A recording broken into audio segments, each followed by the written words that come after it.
नमस्कार, मैं हूं विनय और आपका स्वागत करता हूं YouTube के केमी वर्ल्ड चैनल पर। आज हमारे जो केमी वर्ल्ड चैनल पर जो पेरिसाइक्लिक रिएक्शंस की जो सीरीज चल रही है उसमें हम पढ़ने वाले हैं नेक्स्ट लेक्चर। आज के लेक्चर में हम कवर करने वाले हैं कि पेरिसाइक्लिक रिएक्शंस एक बार दोबारा हम फिर डेफिनेशन देखेंगे, उनके करैक्टरिस्टिक्स के बारे में पढ़ेंगे कि हम उन रिएक्शंस को कैसे पहचान पाएंगे कि भाई ये रिएक्शंस हमारी पेरिसाइक्लिक रिएक्शंस हैं। हम जान लेते हैं इस लेक्चर को पढ़ने से पहले कि हमने पिछले जो लेक्चर था उसमें हमने क्या पढ़ा था। जो हमारा पिछला पेरिसाइक्लिक का रिएक्शन था उसमें हमने पढ़ा था कि पेरिसाइक्लिक रिएक्शंस कहाँ से आई हैं, किसने इन्वेंट करा है, उसके सोचने के पीछे क्या रीजंस थे। अगर आपने वो पहली वीडियो अभी तक नहीं देखी है तो जाके वो वीडियो देख सकते हैं। तो चलिए स्टार्ट करते हैं। हम पढ़ेंगे कि what is pericyclic reactions. Generally definition कहीं पूछी नहीं जाती है, लेकिन फॉर योर इंफॉर्मेशन आपको पता होनी चाहिए कि भाई पेरिसाइक्लिक रिएक्शंस क्या होती है। तो these reactions proceed without any involvement of intermediates like carbanion ion of free radicals. यहाँ पे हल्की से थोड़ी लाइट पड़ रही होगी तो इसके लिए थोड़ा मैनेज कर लेना। तो कहने का मतलब ये कि पेरिसाइक्लिक रिएक्शंस वो रिएक्शंस होती हैं जिनके अंदर इंटरमीडिएट का इन्वॉल्वमेंट नहीं होता है, जैसे हमारे बाकी ऑर्गेनिक सिंथेसिस के अंदर होता है, लाइक कार्बेनियन आयन और फ्री रेडिकल्स के अंदर। But they involve cyclic transition state, लेकिन वो साइक्लिक ट्रांजिशन स्टेट उनमें होता है। अब हम पढ़ते थे, इसमें लिखा हुआ है कंसर्टेड रिएक्शन। अब ये कंसर्टेड रिएक्शंस क्या होता है, पिछले वीडियो में भी बताया, मैं कहा pericyclic reactions are concerted reactions. आप हो सकता है कि और भी जो टीचर लोग पढ़ा रहे हैं वो भी आपको ये बताएंगे कि all pericyclic reactions are concerted manner. तो कंसर्टेड होता क्या है हम जान लेते हैं। कंसर्टेड क्या होता है, those reactions in which all relevant events with in A reacting molecule occur concurrently. कहने कंकरेंटली का क्या मतलब है। कंकरेंटली को अगर हम हिंदी में डिफाइन करें, कंकरेंटली का मतलब होता है कि कोई चीज़ एक साथ में हो रही है, लाइक कि ये भी चल रही है और ये भी हो रही है। तो इसमें क्या होता है, पेरिसाइक्लिक रिएक्शंस में क्या होता है, जो बॉन्ड मेकिंग और बॉन्ड ब्रेकिंग दोनों एक साथ होते हैं, इसलिए हम बोल देते हैं कि all pericyclic reactions are concerted reactions. अब हम जान लेते हैं इनके कैरेक्टरिस्टिक्स के बारे में, कैरेक्टरिस्टिक्स ऑफ पेरिसाइक्लिक रिएक्शंस, और we can say the nature of pericyclic reactions. किसी भी चीज़ को पहचानने के लिए उसके कुछ ना कुछ करेक्टर होते हैं, उसके कुछ नेचर होते हैं। जैसे अभी हमने किसी को पहचाना, जैसे अब कोई जिस मान लो कोई भी चीज़ है, मान लो कोई पक्षी है, अगर उसको दिन में नहीं दिखता है, रात को दिखता है, तो हम क्या कहते हैं, ये उल्लू है। मतलब जिनको दिन में नहीं दिखता, रात को दिख रहा है तो उल्लू है। ऐसे चमगादड़ है, ठीक है। तो ऐसे जो हमारे साइंटिस्ट थे वुडवर्ड और हॉफमैन, उन्होंने इसके पेरिसाइक्लिक रिएक्शंस के कुछ करेक्टरिस्टिक्स दिए। आइए हम वो जान लेते हैं। सबसे पहला है, they are insensitive to the presence और absence of catalyst and solvent. तो कहने का मतलब है कि पेरिसाइक्लिक रिएक्शंस हैं वो इनसेंसिटिव होती हैं, चाहे आपका कैटालिस्ट है या नहीं है, आपका सॉल्वेंट है या फिर नहीं है। सेकंड है कि they are feasible both thermally as well as photochemically. कहने का मतलब ये है कि जो हमारी पेरिसाइक्लिक रिएक्शंस हैं ये थर्मली भी हो सकती हैं और फोटोकेमिकली भी हो सकती हैं। तो डिपेंड करता है कि बट अगर हम थर्मली करेंगे तो इसका हमें जो प्रोडक्ट है वो डिफरेंट मिलेगा, फोटोकेमिकली करेंगे तो हमें इसका प्रोडक्ट डिफरेंट मिलेगा on the basis of stereochemistry. ठीक है। अगला पॉइंट है, product through thermal and photochemical transformations are generally difference in their stereochemistry. कहने का मतलब है कि जैसा मैंने अभी इसके जो पॉइंट था पहले वाला, इसमें बताया था कि अगर कोई भी रिएक्शन थर्मली हो रही, मान लो, ठीक है, कोई रिएक्शंस है वो थर्मली हो रही है, तो मान लो हमें सिस प्रोडक्ट मिल रहा है। अगर उसी रिएक्टिंग सिस्टम को अगर हम फोटोकेमिकली करेंगे तो हमें ट्रांस मिलेगा।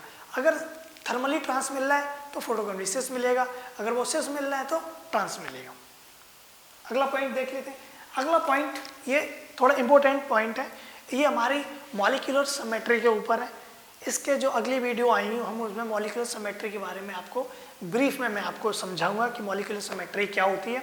तो इसका अगला पॉइंट है कि most important observation about them is that during their occurrence symmetry properties of orbitals are conserved. इसका क्या मतलब है हम जान लेते हैं। मतलब अगर कोई भी हमारे जो मॉलिक्यूलर सिमेट्री है वो हमारे दो टाइप के होते हैं, एक सिमेट्रिक और एक असिमेट्रिक।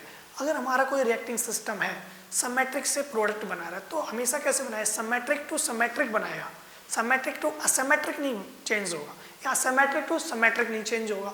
तो कहने का मतलब है कि अगर हमारा कोई भी रिएक्टिंग सिस्टम है, कोई भी प्रोडक्ट बनाता है फोटोकेमिकली या थर्मली, तो अगर कोई सिमेट्री ऑर्बिटल है तो सिमेट्रिक टू सिमेट्रिक चेंजेस आएंगे और असिमेट्रिक टू असिमेट्रिक आएंगे। ठीक है, अगला पॉइंट हमारा दे अकर इन कंसर्टेड मैनर, मीन्स फोटोकेमिकली या हमारी जितनी भी पैरासाइक्लिक रिएक्शंस हैं ये कैसी हैं, कंसर्टेड मैनर में होती हैं। जैसा कि हमने यहाँ पे पढ़ ही लिया था या पिछली वीडियो में भी मैंने आपको बताया था। कंसर्टेड का क्या मतलब है, फिर आपको दोबारा बता देता हूँ कि जो बॉन्ड मेकिंग और बॉन्ड ब्रेकिंग दोनों एक साथ होते हैं, means in synchronous way. English word है सिंक्रोनियस और कंकरेंटली दोनों। इनका मतलब है कि कोई भी चीज़ साथ साथ में हो रही है। अगला पॉइंट है they always follow lowest energy path even if difference between symmetry allowed or symmetry forbidden is very small, otherwise they will not occur in concerted manner। कहने का मतलब ये है कि अगर हम जनरली एक आपको एक एग्जांपल देके समझाऊं, सपोज आप अभी दिल्ली में रह रहे हैं, आपको जाना है जयपुर या फिर आपको जाना है लखनऊ या फिर आपको जाना है चंडीगढ़, हिसार, रोहतक, रेवाड़ी, मैनपुरी, कहीं भी जाना है। तो सबसे पहले हम क्या देखते हैं कि डिस्टेंस देखते हैं कि डिस्टेंस अगर हम इस वाले रोड से जाएंगे, इस हाईवे से जाएंगे तो कितना किलोमीटर पड़ रहा है, इस हाईवे से जाएंगे तो कितना किलोमीटर पड़ रहा है। दोनों में वो क्यों देखते हैं, क्योंकि हमारी एनर्जी कम लगी। एनर्जी का मतलब जो हमारा फ्यूल है, हम जिस कार से जा रहे हैं या जिससे भी बाइक से जा रहे हैं तो वहाँ पे हमारा फ्यूल कम लगे।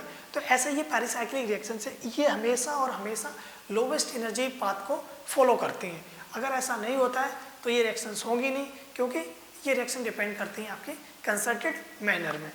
नेक्स्ट पॉइंट अपना ये कि these reactions are generally equilibrium reactions, means जितनी की जितनी पैरासाइक्लिक रिएक्शंस होती हैं ऑलमोस्ट सारी के सारी इक्विलिब्रियम रिएक्शंस होती हैं। कहीं कहीं कोई कोई एक्सेप्शंस है, उसको मैं आपको बाद में बता दूँ। अभी हम ये कैसे डिसाइड करेंगे कि ये जो रिएक्शंस हैं कि ये पैरासाइक्लिक रिएक्शंस इक्विलिब्रियम रिएक्शंस हैं या नहीं है। कोई भी हमारा रिएक्टिंग सिस्टम है, हम कैसे, हाउ कैन वी से इज इट इक्विलिब्रियम, हमें कैसे पता चलेगा। तो हमने पहले जो थर्मोकेमिस्ट्री पढ़ रखी है, नहीं भी पढ़ रखी है तो आगे जब तक अगर आपको पढ़नी है थर्मोकेमिस्ट्री तो आप कमेंट करके बताओ क्या टॉपिक पढ़ना है, मैं आपको वो भी पढ़ाऊँगा। ठीक है, वहाँ से जो एंट्रोपी और जो इंथैल्पी है हमें उससे पता चलेगा कि ये जो हमारा पूरा रिएक्टिंग सिस्टम है ये इक्विलिब्रियम में है या फिर नहीं है। अब अपना नेक्स्ट पॉइंट आता है कि these reactions are not affected by catalyst but some transition metals such as PT second, PD second, AG first, IR first, RH first and NI first यानी नेके फर्स्ट। अब अभी पहले पॉइंट में भी हमने पढ़ा था, यहाँ पे भी ये ठीक है। इसमें क्या है कि मैंने आपको बताया था कि ये पैरासाइक्लिक रिएक्शंस हैं, ये कैटालिस्ट पे इन पर कोई इफेक्ट प्रभाव नहीं पड़ता है, लेकिन कहीं ना कहीं हम केमिस्ट्री पढ़ते आ रहे हैं। अगर आप ये वीडियो देख रहे हैं तो कहीं ना कहीं आपका इंटरेस्ट होगा केमिस्ट्री में। आपको पता है कि हमारी केमिस्ट्री में बहुत सारे एक्सेप्शंस भरे पड़े हैं, उनमें से एक ये भी एक्सेप्शंस है, लेकिन ये कुछ ट्रांजिशन मेटल्स हैं। अब ये जो हमारे ये जो मेटल्स लिखे हुए हैं इनके ब्रैकेट में second second first first first first लिखा हुआ, इनका क्या मतलब है, इनका मतलब ये है कि जो इन मेटल्स हैं इनकी ये ऑक्सीडेशन स्टेट है। अगर ये इस स्टेट में होंगे तो पैरासाइक्लिक रिएक्शंस को अफेक्ट कर सकते हैं।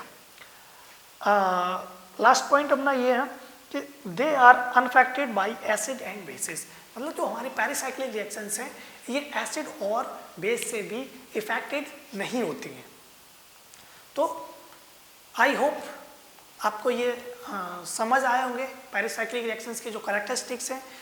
अगर हमें ये पता चलेगा तो हम पहचान सकते हैं कि ये रिएक्शंस हैं हमारी, इनको हम पैरासाइक्लिक रिएक्शंस बोलते हैं। अगर आपको ये वीडियो अच्छी लगी हो तो इस वीडियो को लाइक कर दो और अपने सारे के सारे जो भी जितने भी कलीग हैं उनके साथ शेयर कर दो। एंड अगर आपको ये वीडियो अच्छी लगी हो तो हमारे चैनल को सब्सक्राइब कर दो और जो बगल में जो घंटी है उसको भी दबा दो। And if you like this video, hit the like button and share with your colleague. And if you want to more interesting videos, then subscribe my channel Cami World on YouTube and press the bell icon to get notification. So thank you so much for watching this video. Good luck. Thank you.